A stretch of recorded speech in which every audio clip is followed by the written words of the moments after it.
Oy, outfit check!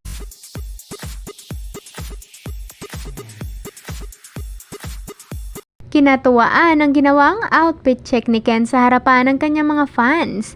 Napauy at napatawa at napayihin na lang nga ang lahat ng mga tagahanga ni Ken nang bigla itong mag-outfit check sa kanyang kinauupuan. Hindi pa ito nakontento dahil napaka-cute pa itong nakangiting tumayo upang mas lalong ipakita ang kanyang napakaastig na pormahan na kasuotan.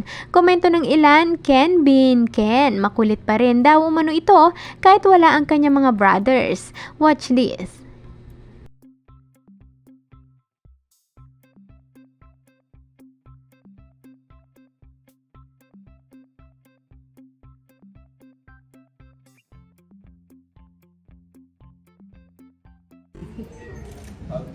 Oy, outfit check!